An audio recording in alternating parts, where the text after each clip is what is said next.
I don't know where you guys live, but for me, I live here in New York. And when I have conversations with people who are 18, 19, 20, 21, the oddest thing happens, and it keeps happening every goddamn time when I'm having conversations about rap music. And, you eventually get to the point where you ask somebody, well, who's your favorite artist? And you get the obvious ones. Obviously, you get your Drakes, you get your J. Coles. Don't get that many Kendricks. I would imagine it has something to do with the fact that I am speaking to a lot of kids who are Dominicans. They're Latino kids, and maybe there's a large part of them that doesn't identify with the music that Kendrick makes, but that's a topic for another video. And A Boogie is also somebody who comes up too.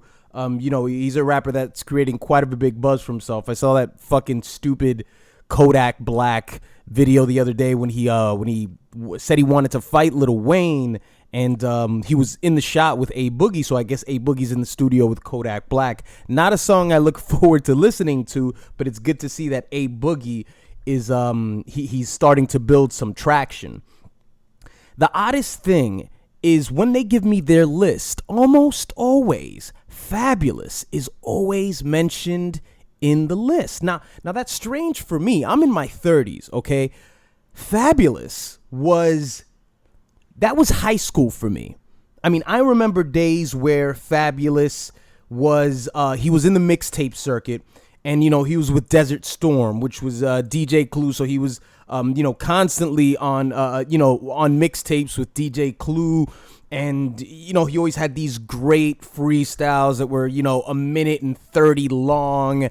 And they were over very popular industry beats. And there's two people. There are two people who, when mixtapes were really the thing here, just caught everybody by storm. And there were two people that had you thinking, holy shit, is this guy about to take over the game? It was Fabolous, and it was also Lloyd Banks. Lloyd Banks was somebody who, when he was building up, his buzz, which I think was around maybe 2002, maybe 2003, and Lloyd Banks would just come in and just destroy instrumentals. But I guess it's one of those things where if you get to hear somebody in very, very small increments, I guess that makes them sound all the more better. But if you listen to something that's a lot longer from them, his voice got annoying to me when he came out with his albums, and I just found him to be, you just couldn't listen to him. So Fabolous is somebody's name that came up, and as I said, that's high school for me, man. Fabolous is 39 years old, okay?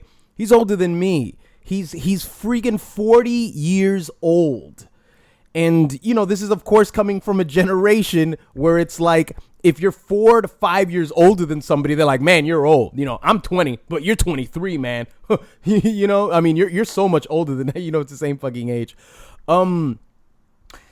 I believe that Fabolous is very underrated for this reason, because it's surprising, because Fabolous isn't a mainstream artist.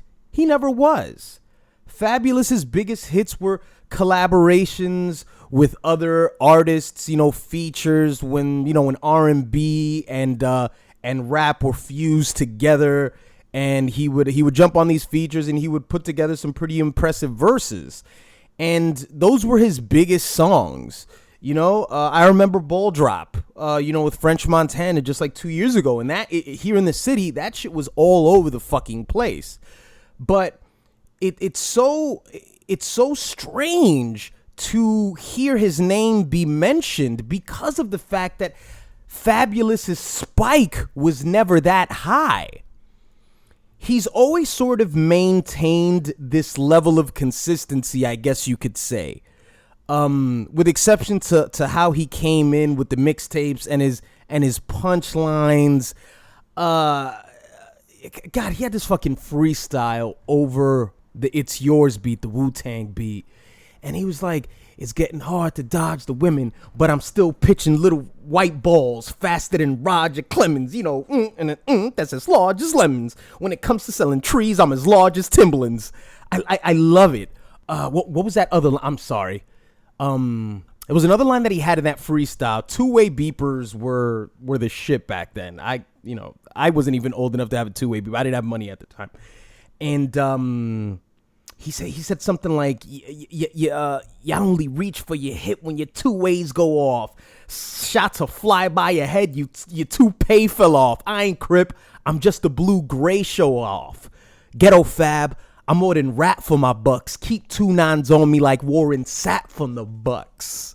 It's just these punches that Fab would just hit you with on these mixtapes, and they were amazing. But after the mixtapes and when he had to, put out large bodies of work, I think he sort of coasted and was just very solid for years and years and years. And it seems like he's maintained that. But it's a bridge that he's creating here in the city. And I don't know where you guys are from. I don't know where you guys are from. And I'd like to know what artists that were, I'm not going to say popular, what artists that were known. They were known in your city, wherever you are. And still to this day, you have people whom are younger than you that they still sort of identify with that person. I'd like to know who that person is. Please let me know in the comment section below. Jay-Z, of course, has a lot to do with this, I feel, as well. Jay-Z has to be given credit for a lot of things that are New York related. You don't get to be the biggest artist of our time, and you have to ripple. You have to ripple across the lives and the connections of other artists. And I feel where he ripples alongside of Fabolous it's in the style. Fabolous always had this, I don't want to use the word swagger because swagger just bleh.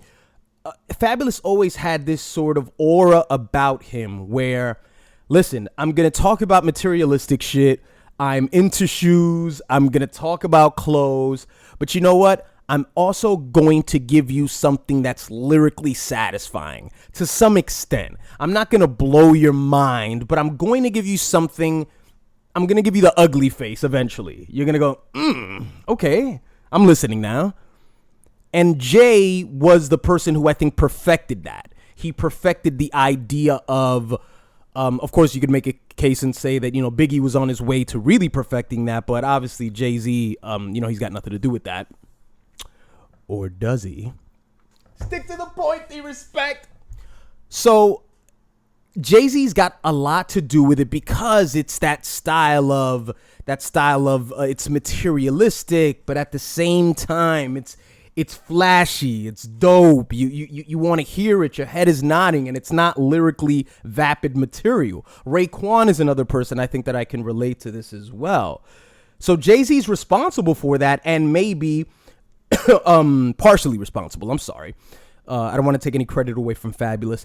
So maybe the idea of Jay-Z just stepping away, I think, from rap as a whole. I mean, even when he, even with the Watch the Throne era Jay-Z, I mean, he just ascended to just another level where he couldn't possibly even be looked at as a New York artist anymore. He was just this, he was Nike. He's Walmart at that point. He's just like this big brand, and he's transcended his original his original state, his original home.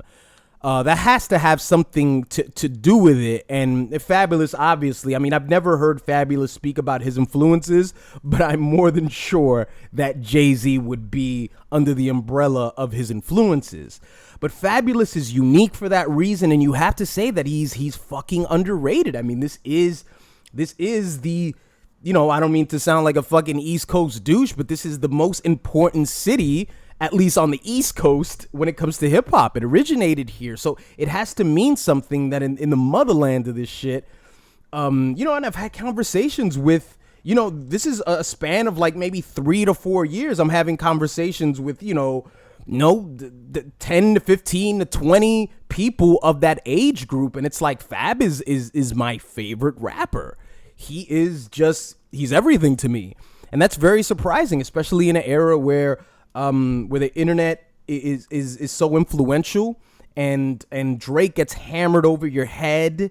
And you would think that somebody that age would just be like, no, I am truly devoted to Drake. And of course, I've heard plenty of people tell me that they attend the Church of Drake and they have accepted him as their Lord and Savior. So that makes him unique. It makes him special for that reason. I've always been a Fabolous fan because he always had me locked in at the mixtapes. He had me at hello. But please let me know, who are these artists for you in your particular cities that they've kept it going, and still to this day they're mentioned. Still to this day they feature with newer artists. And hey, there's another thing about Fabolous. He's on records with French Montana. He's on records with Future, I believe. He's still there mixing it up with these very these well-known, these contemporary, giants. So that obviously has something to do with it as well. But I can imagine, even if I could think of an example of somebody, okay, I'll give you somebody now, Busta Rhymes. Busta is somebody who also collaborates with people that are pretty current and pretty in the thick of things, but not a name that you hear mentioned all that much. So a lot of credit should be given to Fabolous for that reason, because it's not like he's surfing on somebody else's wave. He's creating his own wave as well. Please let me know who those people are. Let me know in the comment section, and I will see you motherfuckers next time.